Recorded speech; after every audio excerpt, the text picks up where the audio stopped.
Before Christmas, my brother texted, "Don't show up unless you've done something useful." That same day, my parents asked me to cover his loan. I sent 1 cent with the note. "Good luck, champ." A week later, he invited me to a peace dinner, saying, "Families should stick together." They all watched quietly as I opened my bag. The bank had just told me I'd been listed on a 6-figure loan connected to his new house. I said nothing, just slid a folder across the table and said, "Figured you'd want a copy." I stared at the message for a full minute, trying to process it. Just 10 words, but it felt like a slap. No hey, no context, just a passive-aggressive command dressed up as brotherly advice. That same day, while I was still half laughing, half reeling from his audacity, my phone buzzed again. This time, it was Mom. I didn't even need to open the text to feel the shift in my chest. I knew that tone. The "we need to talk" kind. The "we're about to guilt trip you" kind. Her message read, "Sweetheart, your brother's mortgage payment is due. He's stressed. Can you help cover this month? Just until he gets back on his feet." I leaned back in my chair, staring at my cold cup of coffee. My brother, Marcus, the golden boy, the one who always found a way to dodge responsibility, was once again in need. And once again, it was up to me to help. He'd just bought a new house 2 months ago. Flashy, overpriced, and way out of his budget. I knew it. Our parents knew it. Wow, even Marcus knew it. But he wanted to show off, to prove he was doing better than me. I opened my banking app, scrolled down to my spare account, the one labeled Emergency Fund, and instead of sending him the $2,100 they'd hinted at, I transferred exactly 1 cent. With a note, "Good luck, champ." The silence that followed was delicious.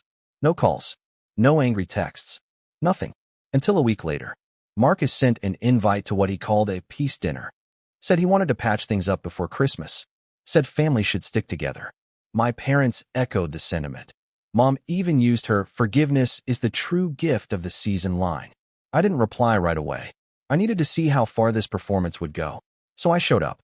The house was decorated within an inch of its life. Twinkle lights, candles, holiday platters. All of them were already seated when I walked in, holding my old leather satchel, the one I never brought to family dinners. Marcus opened the door himself. "Hey man, glad you came." His grin was wide, like he'd already decided how this night would end. A reconciliation scene for the family highlight reel. We sat. Small talk. Awkward smiles. Dad clinked a glass, made some speech about unity. I waited. Then, just as the turkey hit the table, I pulled out the folder from my bag.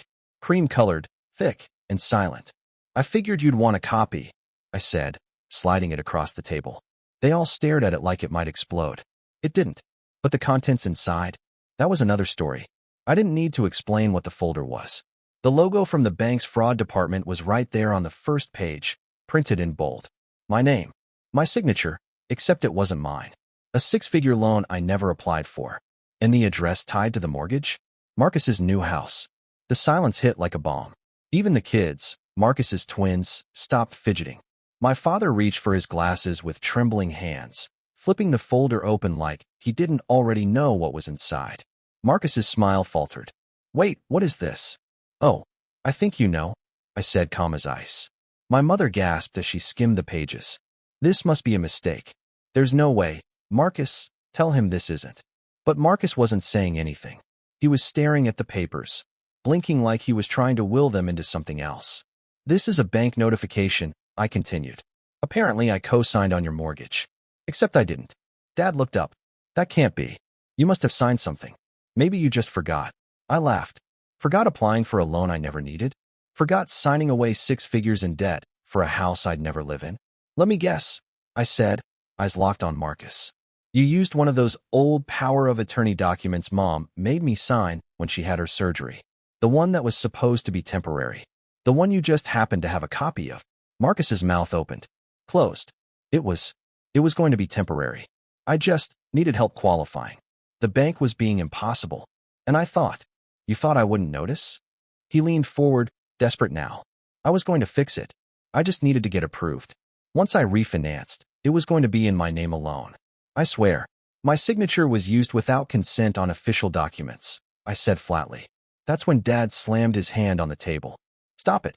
Both of you." His voice rang out like thunder. "This is Christmas.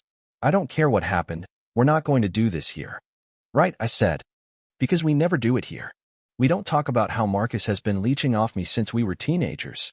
We don't talk about how you all act like I'm some Scrooge because I won't bankroll his every bad decision. My mother's lips were trembling. That's not fair, isn't it? I shot back. Let me take you on a little walk down memory lane. I ticked them off on my fingers. Freshman year of college, I dropped out because you asked me to help Marcus pay off his car loan after he wrecked the one you bought him. 2 years later, I co-signed for his community college. He dropped out in a semester and left me with the debt. Then the time he got evicted? Who paid for that deposit? Who gave him a job at their company only for him to steal from petty cash? Dad looked like he wanted to speak, but I didn't give him the chance. And through all of it, you kept saying the same thing. He's your brother.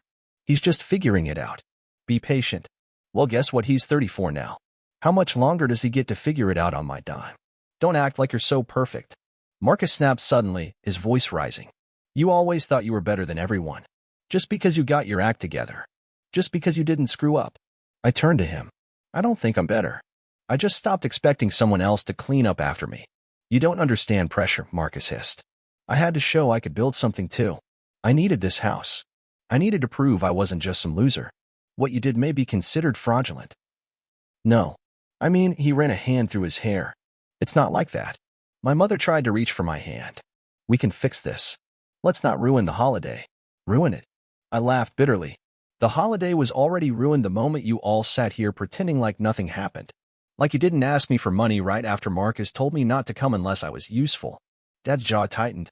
He didn't mean it like that. He was stressed. He meant it exactly like that. I stood. And so did I when I sent him a penny. I turned to Marcus. You have 30 days to remove my name from that loan. I've already contacted a lawyer and the bank. If you don't act, I will. And you leave me no choice but to act legally. I grabbed the folder, tucked it back in my bag, and walked to the door. No one stopped me. No one said a word. And just like that, Christmas ended early. I didn't expect it to escalate this far. At first, I genuinely thought I could just walk away. Let them choke on their own guilt, if they had any.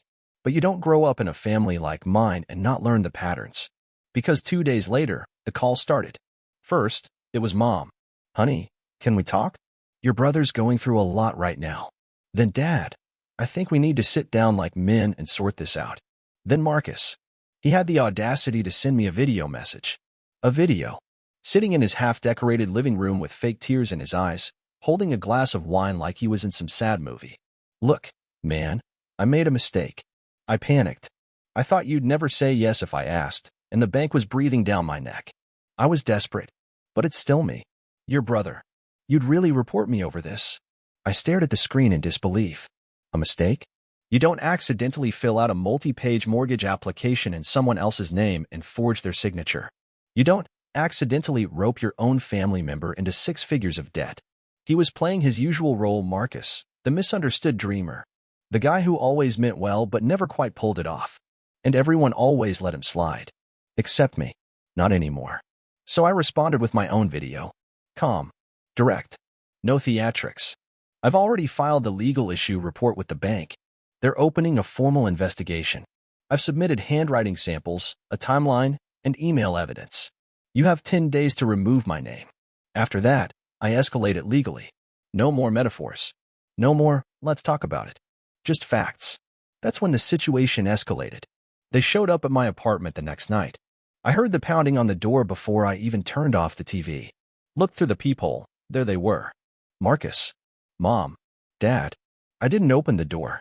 So Dad shouted through it. This isn't the way family handles things. That part made me laugh out loud. I actually had to cover my mouth. Mom's voice came next. Please, sweetie, we can't let this destroy the family. Then Marcus, you're really going to ruin my life over some paperwork. You're not perfect either, you know. That did it. I opened the door. The 3 of them looked like they'd just been caught stealing from a church donation box. I didn't say anything at first. Just stood there in the hallway. Cold air from outside brushing against my legs. Finally, I spoke. You already did destroy the family. I'm just acknowledging it. Dad stepped forward. Son, be reasonable. You want reasonable? I asked. Let's talk about reasonable. I pulled out my phone, tapped a few times, and held it up. This is the recording of Marcus asking me not to show up unless I'd done something useful. Want to hear it again? Their faces shifted. All 3 of them. And this, I continued, flipping to another app, is the email I got from the bank confirming the forgery. It's admissible. Marcus was sweating now. Come on, man. We're brothers. I looked him in the eye. Brothers don't steal from each other. Brothers don't lie. Brothers don't pull each other into financial messes like this and then try to make it sound like a misunderstanding. He opened his mouth to speak, but I cut him off. You're going to walk to your car right now. You need to inform the bank about the issue and take steps to fix it. You're going to have them remove my name. And if I don't get a signed, notarized release form within 10 days, I go to the police. Mom gasped. You wouldn't. He's your brother. Oh, I would. I'd sleep like a baby. You'll break this family, she cried. I tilted my head. There's nothing left to break. You just don't like seeing it shattered. And then I pulled the final move. I reached into the envelope taped to my doorframe and handed them a copy. A certified notice from my lawyer, suing Marcus for serious mistake and damages, including emotional distress. You made adult choices. Now it's time to take responsibility. They stood there frozen, like statues. Then I shut the door, locked it, and went to make popcorn. That night, for the first time in years, I slept without grinding my teeth. For the first time in years, my phone stopped ringing. No daily guilt trips from Mom. No gaslighty voicemails from Dad about family values. No text messages from Marcus filled with passive-aggressive emojis and bad spelling. Just silence. And let me tell you something, silence is addictive. At first, I kept waiting for the other shoe to drop. Maybe the police would call. Maybe the bank would pull some legal gymnastics and tie me up in red tape. But none of that happened. What did happen was this. Marcus cracked. On the 5th day after I sent the legal notice, I got a call. Not from him. Oh no, he didn't have the guts. It was from his realtor. Apparently, Marcus had panicked and put the house up for sale. She asked me, very politely, if I would be willing to sign a release of interest to help speed up the sale. I told her I'd be happy to, as soon as Marcus submitted the notarized paperwork removing me from the loan. Fair trade. Within 24 hours, I had a PDF in my inbox. Notarized. Signed. Stamped. A clean break. I was out. But that wasn't the real victory. The real victory came when Dad showed up at my office. Yeah, he didn't call. Didn't text. Just walked in one afternoon like he owned the place, looking about 20 years older than the last time I saw him. I was in the middle of a client meeting. My assistant tried to stop him, but he pushed past and barged into the room. Son, we need to talk. The client blinked. Should I? I nodded. Take 5. Dad shut the door behind him and looked around my office like it was some kind of alien planet. Like he just realized his youngest son had actually made something of himself. Didn't know you had this set up, he said, glancing at the shelves. Looks professional. It is professional. He nodded, still not sitting down. Your mother's not doing well. Ah, there it was. The sympathy angle. She's upset, he continued. Thinks you've gone too far. We all do. I stayed silent. He kept going. Marcus is talking about moving out of state. Says you've poisoned the family against him. I haven't spoken to a single relative about what happened, I said. If they're turning against him, that's his doing. Dad, finally Saturday, he's still your brother. He crossed a serious line. He flinched.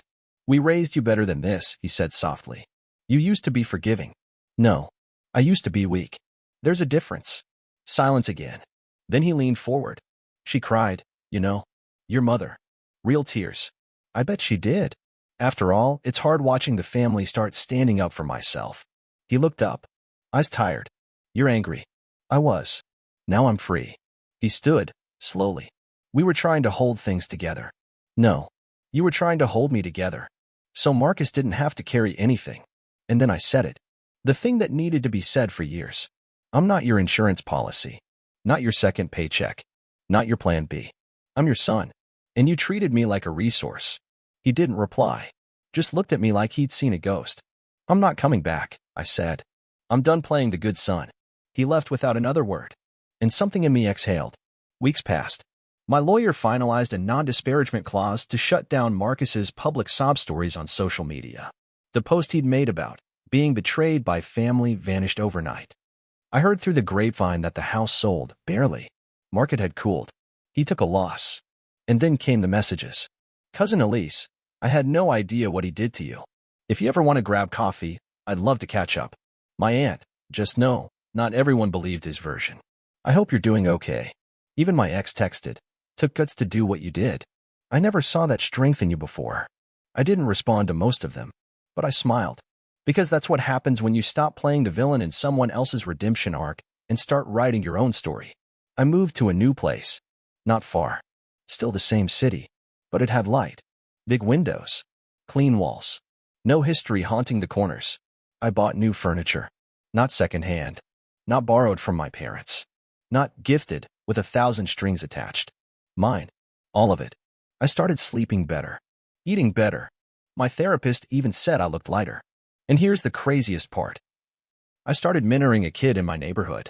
Smart, awkward, maybe a little too eager to please. Reminded me of myself at that age. One afternoon, after we finished working on his resume, he looked up and asked, "How'd you get so good at boundaries?" I laughed.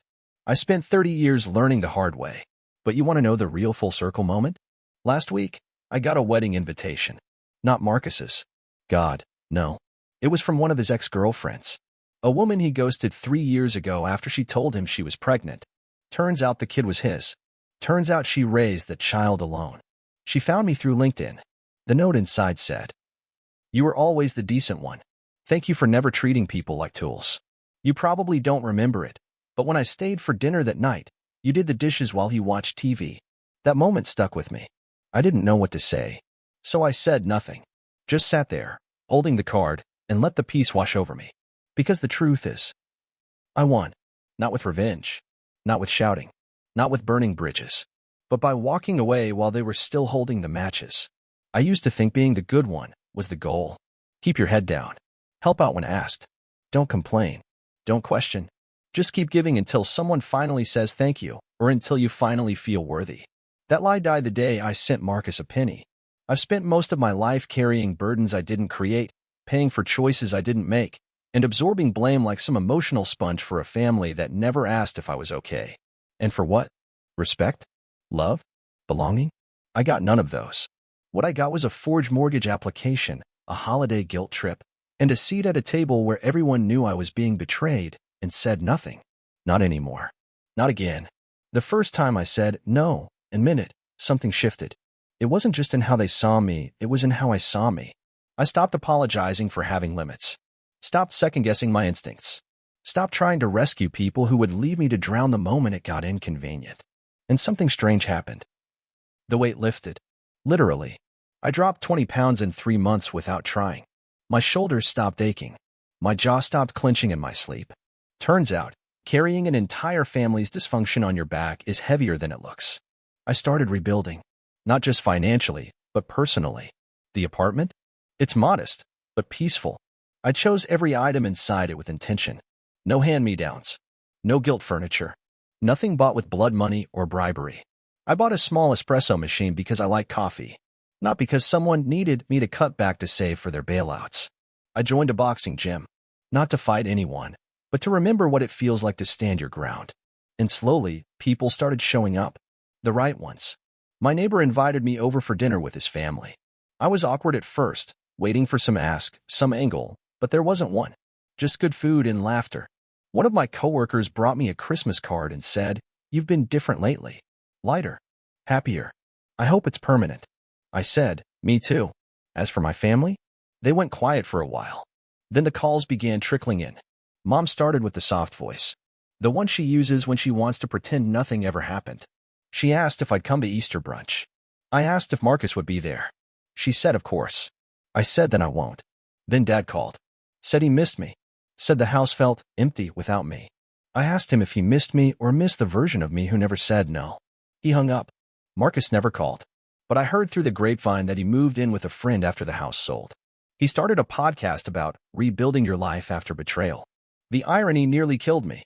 Eventually, they stopped calling, and the silence became a blessing. But here's the moment that stays with me. The real ending. It was a random Wednesday. Rain tapping on my balcony. I was reading when a letter slipped through my mail slot. No return address. I opened it. Inside was a single page. Typed, "You did what I never could. You said no. You walked away. You showed the rest of us it was possible. Thank you." No name. But I knew who it was. My cousin, maybe. My aunt. Even one of Marcus's exes. Someone still trapped in that toxic orbit, watching me break free and realizing they could too. I folded the letter carefully and slid it into the drawer where I keep reminders of who I used to be. Then I poured myself a drink. Not to celebrate, to remember. Because healing isn't about forgetting what they did to you. It's about no longer needing them to admit it. It's about no longer begging for love that should have been unconditional. It's about becoming the person you were always meant to be, once you stop bleeding for everyone else. I used to think the worst thing that could happen was being cut off from my family. Now I know the worst thing would have been never cutting the cord. Now, I live in truth. And that truth is simple. I am not their wallet. I am not theirs at all. I belong to me. And I'll never go back. Not for money. Not for peace. Not for guilt. I closed the chapter and didn't look back. And for the first time in my life, I felt free.